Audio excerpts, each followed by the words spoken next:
Run, river, run, run through the hills. Run, river, run to the sea. Run, river, run to your place beneath the sun. Run, river, run over me. Run through the land, you run through my soul. Bring me wisdom and peace.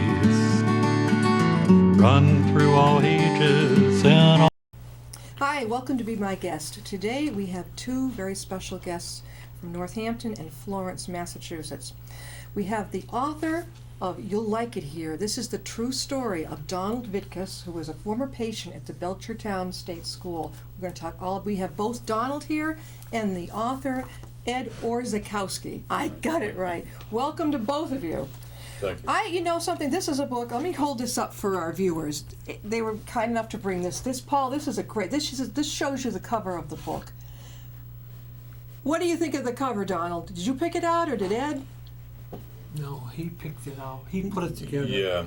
Well, I'll tell you a little bit about the cover. The lower part below the title there is a picture that I took when Donald and I were walking around the grounds. We walked around Belchertown 2 or 3 times. Paul, can you get that? And he showed me what it was like. Yeah. And the upper part, that's part of his. They were called runaway shots, mug shots, basically. Oh, wow. And the bars were superimposed on there digitally. That picture is the first one they took of you. I can tell by the look in your eye, the way he had his head tilted.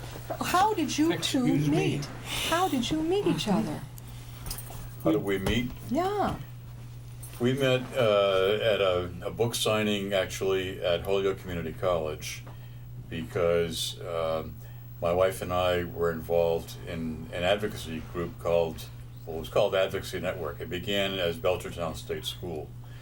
And the man who had spearheaded a class action lawsuit to improve conditions and eventually led to the closing of Belchertown, named Benjamin Ritchie, who had a son there. Yeah, I remember reading about him. Yeah. So Ben had written his own book called Crimes Against Humanity. Yeah. And he was at Holyoke Community College for a book signing. And at that book signing, after that event, Donald came up to me. I didn't know his name then. Yeah. And he said, I'm looking for someone to help me write my story because I grew up at Belchertown. Right. So that's how we met. And it turned out that Donald had actually invited Ben to come to speak at Holyoke Community College. You did? Because he was a student there at the time. Yeah. 62-year-old student at Holyoke Community College. I think the picture is in here of you graduating. What was your major there at the college? Human services. I got a degree in human services. The professors there were very good to me because they kept telling me that I wasn't a retard. Definitely not. Donald, I want you to share with us how you got to Belchertown, and as much as you can. I'll be asking you questions, but tell us what it was like. You were, 6 years old, weren't you? Were you 5 or 6? You were 6. Yeah, the only thing I remember was being told that I would like it here because we're all the same. I would like it here. That's what I was told, and that's how I was admitted. And that's how you were admitted. Yes. And your mother, actually, who has passed away, she brought you up those stairs and brought you in there, and that was it. You never had any visitors. How many years was that? Till you were 19? How long was he? He was at Belchertown for about 11 or 12 years. I thought it was 13, about 13. It wasn't, I just want to correct, it wasn't his mother who brought him, it was his last foster parents. Oh, okay. Because his mother gave him up when he was 27 days old. Yeah, okay, and then he the was in foster homes. And that was because today we call them illegitimate children, and mothers can take care of them. But back in those days, the word was illegal, and the government had to take you. I learned this recently because all these years I hated her and resented her, but now I know that the government was responsible for that with the laws. And you had no idea what was coming, what was going to happen to you. There's pictures in here of these rooms, these dorm rooms with the beds, what? How close together? Right? Just complete says institutional all over it, and the so-called staff. Wow. I wonder whatever happened to that guy. What was the big guy's name? Well, that was a fictional name. We gave him Jones. Jones. Yeah. Okay. Wonder whatever happened to that guy. I don't know, because I was told it was against the law to have any relationship with, I call them my brothers and sisters. And if I did, they were going to arrest me. So I didn't have any, I resented. I had to stop myself from doing that. That's the way the laws were. And you had absolutely no visitors all that time that That's you were right. there. I remember in the book it says he would stand there at the window on a holiday and watch to see if somebody's car came to come pick you up. Yeah. Boy, can you feel that when you read this? Yeah, I hated that, and I actually fought with those kids too. That's not Oh, yeah. there. But I fought with the kids because I was mad and I was jealous of them. And remember the Okay. toy? There was a toy you liked. that One of the kids had gotten, and I think you brought it in bed. You put it in under your bed. In your bed. Yeah. Yeah. And then they had the isolation room when you were in a straitjacket. That days on end. It was called solitary confinement. And they locked shove your us up. food under the table or They something. shoved it right under there. But I was happy in there because I didn't have the staff, and I was alone, and I had peace. And I would fight to get in there. And fighting for me was a way of getting attention.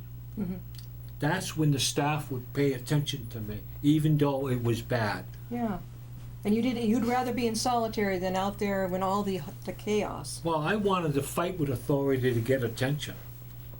And they That's never what I they wanted. didn't pick up on that, or they didn't care. Well, he kind of saw it as a reward, Yes, it was a reward. War. too. Yes. Well, because he had gotten victory over the authorities. Yeah. Ed, I was reading too at Donald.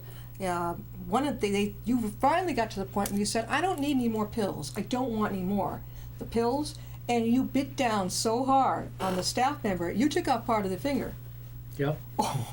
Yeah. You were determined. And I was hard to take the pills where I'm a veteran and I have seizures. I was hard and I was resisting the staff, okay, just like there. Yeah. And they had to describe to me what the pills were for, okay? And then that was a way for me to accept it, okay? Yeah. And by you were so angry. I earmarked that. I'm like, my God, I don't. That is. Yeah.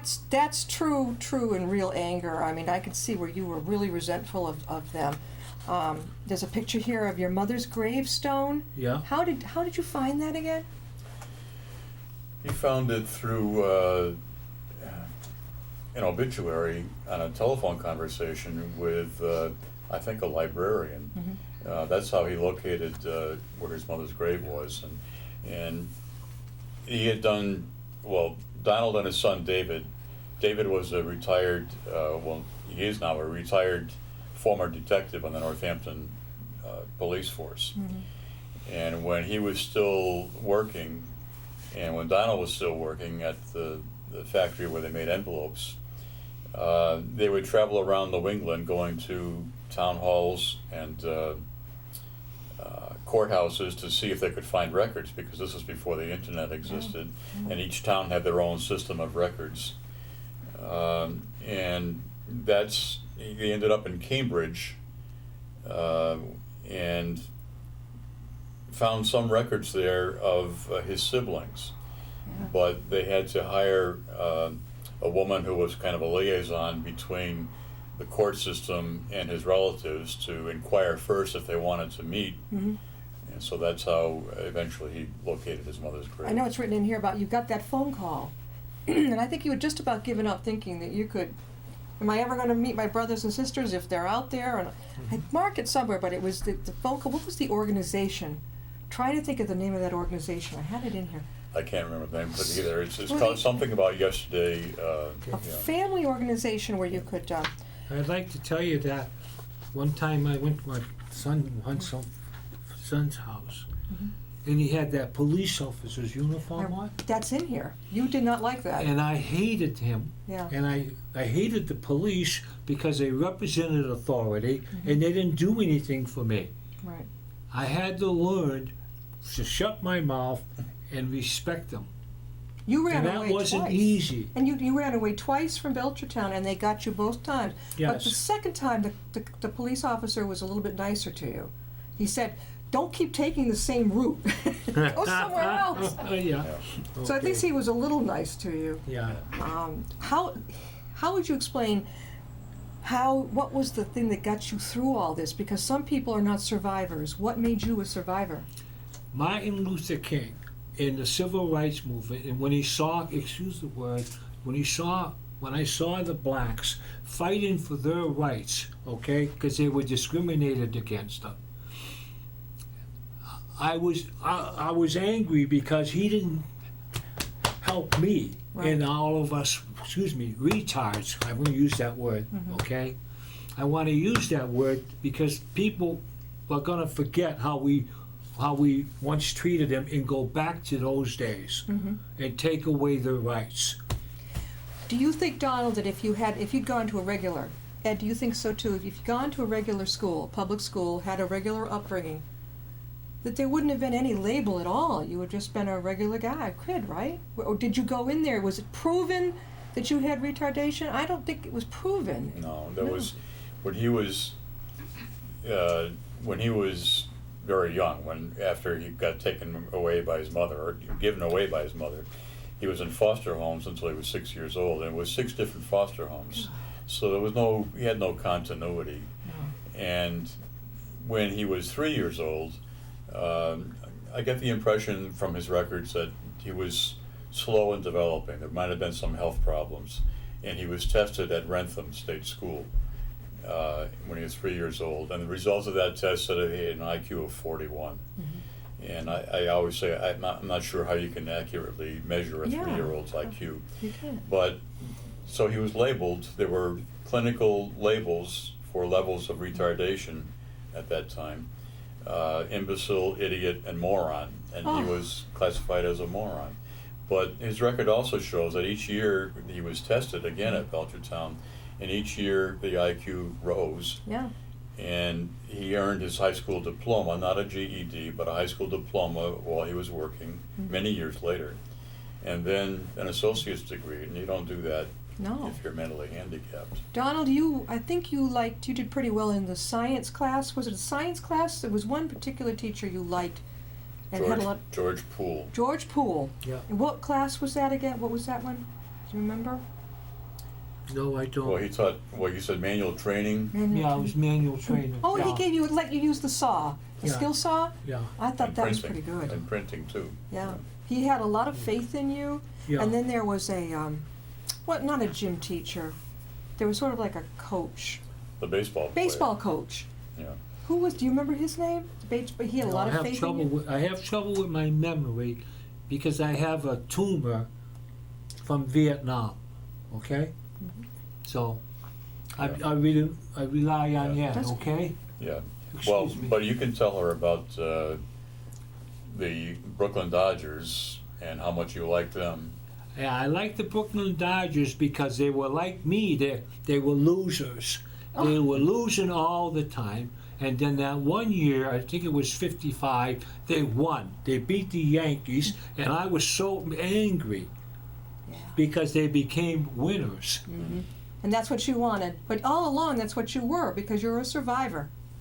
See, you made it through. You made it through.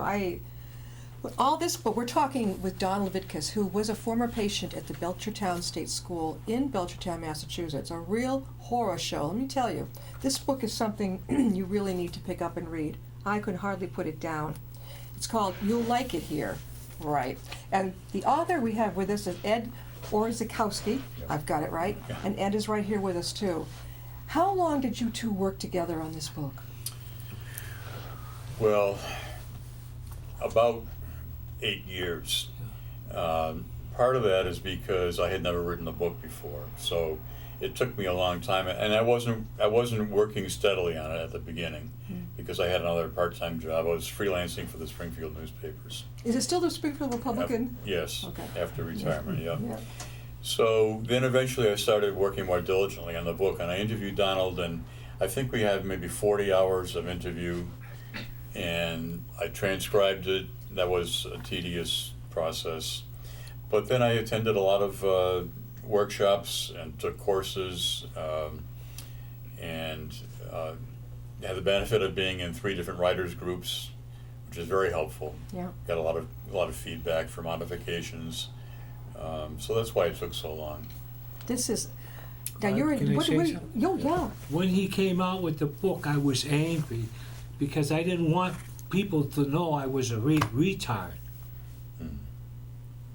But on the other Okay. hand, you wanted the story told. That you, Yeah. Yeah, but I wanted the place closed, Mhm. okay? Yeah. And there was people in Washington that saw how illegal it was, Mm-hmm. okay?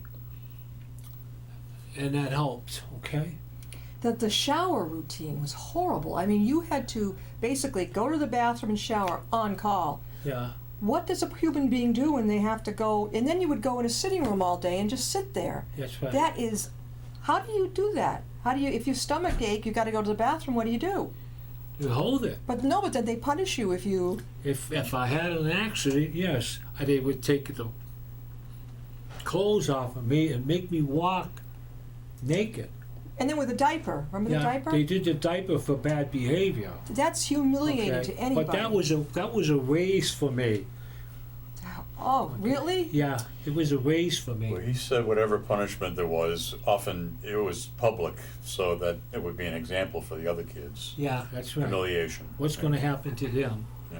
What's going to happen to them if they behave like I did? They used you basically as a. Yeah, yeah. God, I don't know how you. Now, as you got older, you did well in the industrial arts with Mr. Poole. Yeah, yeah, You right. did very well with that. Yeah. And then with the baseball. But then Yes. you said you went. I don't know. You guess the kids were trooping around one day, and you went towards another building where there were some, excuse me, other patients who were in very tough shape. They were walking around muttering. Yeah, They were naked. yeah. That must have hit you like I don't know what. Was it scary, upsetting to you? Yes, it was. Did you worry that that would help into you? I worried about me having to live there. Okay? Yeah. Because they weren't doing anything for them. No, Okay? they No. were just there, existing, if you want to call it that.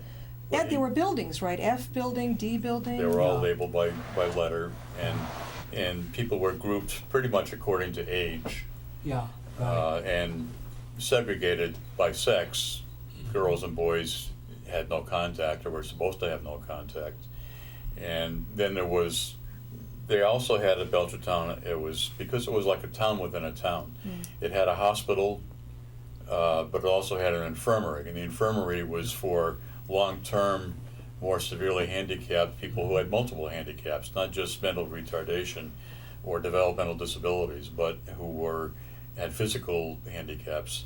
And Donald and others who were, quote, regular, normal kids, but were labeled morons, had to work Yeah. and Oh, run the yeah. place, and he worked in the infirmary for one of the jobs that he had. And we did that, and I was proud of it. I was proud of the work. You know, changing diapers, Oh, okay, God. changing clothes, you know, escorting them to the table to eat, or they would eat at the bed, okay? But that was done so they could save money and not hire help. Yeah. That's Well, what it was done for. they just used the kid. You kids, they used you. That didn't Yeah. make you nauseous to have to do that with other people's diapers and things like that. You just were strong. No, I accepted that because I saw that on television. I saw disabled people being cared for, okay? And I saw the violence, okay, that I was proud of, okay? So I was proud of that, but I had to control my behavior. How I would end up in that building, Yeah. the building where the infirmities, the infirmity where the disabled people lived. Donald had a lot of right attitude too. He had a lot of accident proneness. You sliced this and that. You ended up in the infirmary and one time in the hospital, right? Yeah. Yeah, oh yeah, in the hospital, yes. Yeah. Yeah, he had hurt his knee skating. Yeah, I got scars on both knees, okay? Yep. Yeah. Skating. Now, he ended up in the infirmary or the hospital for that one. I'm not sure. I think probably the hospital. Well, because they took him to a quote normal hospital in Springfield. Yeah. I think can't remember the name of the hospital. But all this experience, working with these people in the infirmary and caring for them when they were so disabled, is what made him, when he got his degree in human services, so compassionate, because he has seen the system from both sides. It's a unique perspective that, Oh, yeah. you have to be very caring to be able to do a job like that. Do you enjoy it, Donald? Do you enjoy your job? Are you working at that now? Yeah, I really did enjoy it. I felt like I was doing something, okay? How long you did know, you do it? I did it till I got my associate's degree. Well, he did it for About maybe, I'm not sure how many years. 5 or 6 Yeah, years. something like that. Okay. And so you were able to relate one-on-one to people. It's like someone who's had an addiction and is now in recovery, and a counselor who's relating to somebody who else has been there. How do people get a hold of your book? Who wants to let the viewers know? Well, One, they can go to his website. yes. That's one place you can go. Mm-hmm. Okay. My website is www.edorze, that's Z as in zebra, .com. That's my website, but it's also available on the publisher's website, which is Levelers Press. So it's www.levelerspress.com, and that's LEVELLERS Press, all one word. But it's also available on Amazon. It's available as an ebook now on all the major, like Kindle, Nook, whatever, and it's formatted differently for each device, but it's available on Amazon and in a couple of bookstores in Amherst, Massachusetts, at Collective Copies, and in Florence, Massachusetts, also at Collective Copies, and at the Broadside Bookshop, which is on Main Street in Northampton. Now we got to get you folks up here. We have Tatnuck right over in Westboro. That's Yeah. a big one. Of course, Yeah. Barnes and Noble is everywhere. Yeah. Do you appear together to give presentations? Oh, yes. yes. Oh, Like- yes. like we're doing we right appear now, yeah. together. Where have you been, and where are you going? Oh, we've been to maybe 20 or 25 different places, local libraries. We went to a place in Hadley called Whole Children, WHOLE, which was founded by mothers of developmentally disabled kids because they saw there was a vacuum for social activities.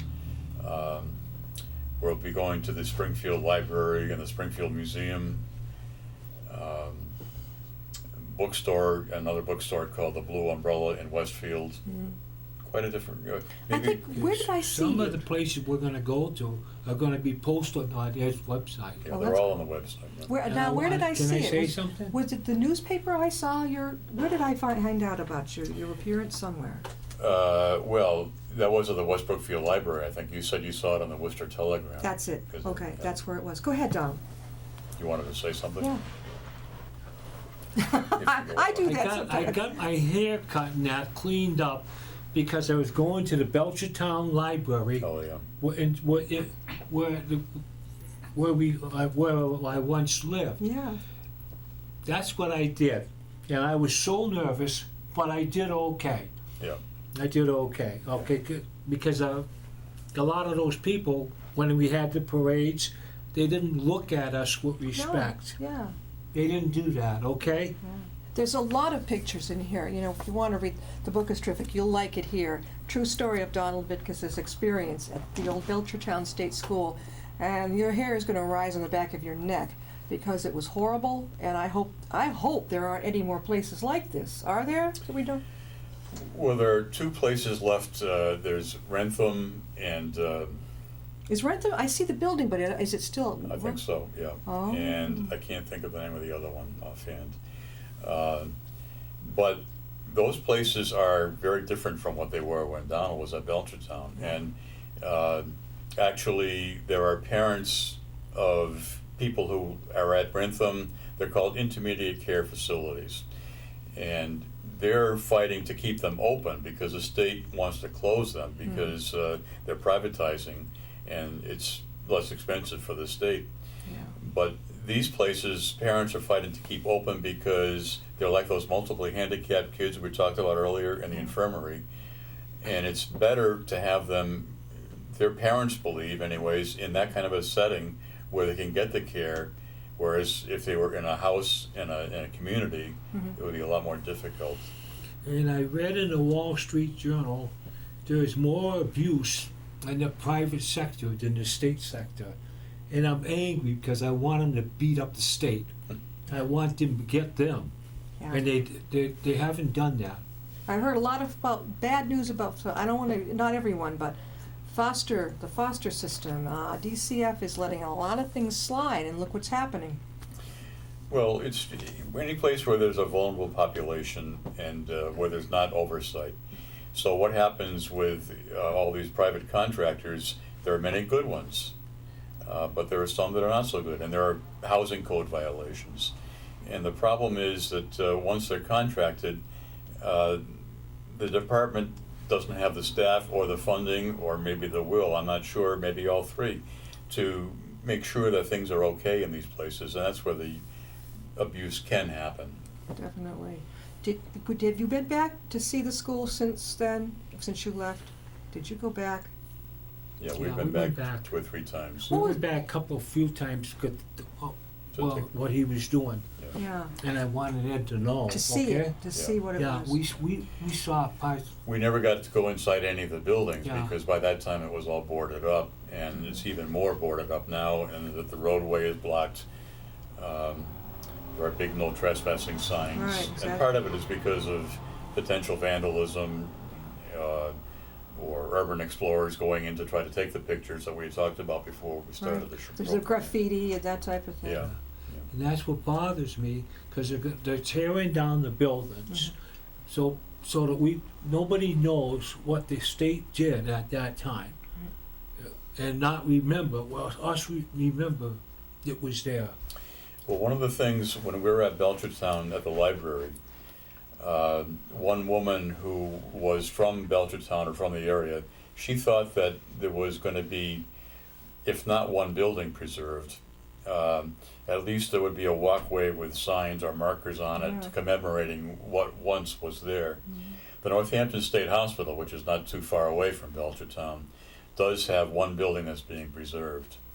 And at the grounds of Belchertown State School, which is over 600 acres, the town has built a police station, and there's going to be a daycare center there and some other development. Part of the reason why it hasn't been developed over all these years, 25 years, this is the 25th anniversary of the closing of Belchertown State School, Wow. is because there was a lot of asbestos in the So you grew up with the asbestos yeah. around. Yeah, and I've been trying to figure out a way to sue the Commonwealth for all that hazardous material that we grew up with, but I haven't got answers yet. But I'm asking around, okay? Because I want to screw the state, punish them for what they did, and see if we can get something for all the people that were there. Definitely. Do you ever meet any of the people you went to school with? And have you ever had any chance meetings? Just one. Yeah. Well, every year there's a memorial service at the cemetery. Turkey Hill? Turkey Hill, that's what it was called. Now it's called Warner Pine Grove Cemetery. And some of the former residents have attended those services. And each year, the reason why they have the ceremony is to honor those who have passed away during the previous year. Yeah. But when we were at Northampton at the Senior Center, we're doing a presentation. And a man came up and approached me before we did our book event there, the signing, and told me the same thing. It was almost identical to what Donald had said. Yeah. He wanted to meet me because he had been looking for someone to write his story for years. So I began interviewing him for a possible second book. Is this was this the first book, Ed, that you'd ever written? That's the first book, yeah. So I you'd had- never written a book No, before? I worked part-time in radio for many years doing news. I freelanced and did some magazine and newspaper work, but never anything of this length. Oh, you know, in the book it was a pretty. We got about a couple of minutes left. The bathroom situation, even the picture. There's a lot of pictures in here. They had no toilet seat covers or regular toilet seats. They were just the bowl, and there's no stalls. Boom, boom, boom, boom, boom, boom. That's it. Nothing in private. But it had a benefit to it. Because you could sit on it in the summertime, it was cold. Okay? Oh, okay. And the other part of it was because my language shit, Yeah. the water would come up and it'd make it easier for you to wipe and clean yourself. Donald. Too much information. Oh my God, that's all right. You know something, you're telling it like it is. Yeah. And who can Okay. tell it better than like it is than you and Yeah. Ed? Yeah. We Well, gotta- one reason I wanted, there are so many pictures in Oh, there and so- documents is because I didn't want people to think this was fictionalized. Oh no. This is a true story Yep. and documented with records from his file. There's document pictures in here.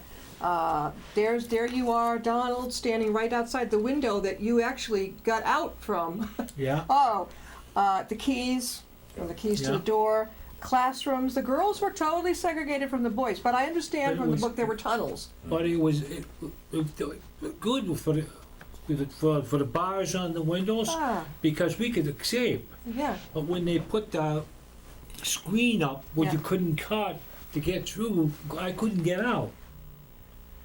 But they were saying it was more humanized, Mhm. okay, when they took the bars off. It wasn't a prison. Oh my God.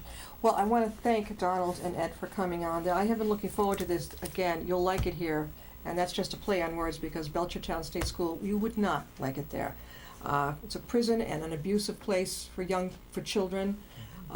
Donald went through 13 years there. I don't know how he did it. He hung on, and he's here. He's a total success. He went to college, got a degree, and he's been a social worker. How much better does it get, right? You gave back to the community, and you've been through it. You can help others. What better way to do it? And this book is terrific. Are you going to be giving a copy downstairs? Oh, yeah, definitely. Oh, definitely. Yeah, they're going to leave. If you want to pick up a copy of You'll Like It Here, go on downstairs, or if you're from out of state, out of town, come to the Upton Town Library, and there'll be a copy. You borrow it. If you like it, go out and buy it. Sounds great.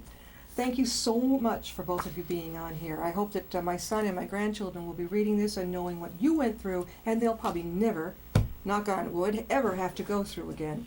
I'm Thank you. very, very honored to do this. Thank you Thank so you. much for Thank Thank being you you for for having us. having us here. Thank you We very much. appreciate it. We'll see you next time.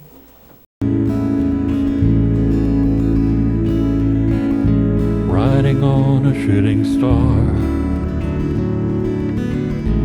heading out toward a dream. Tomorrow's even closer than it seems.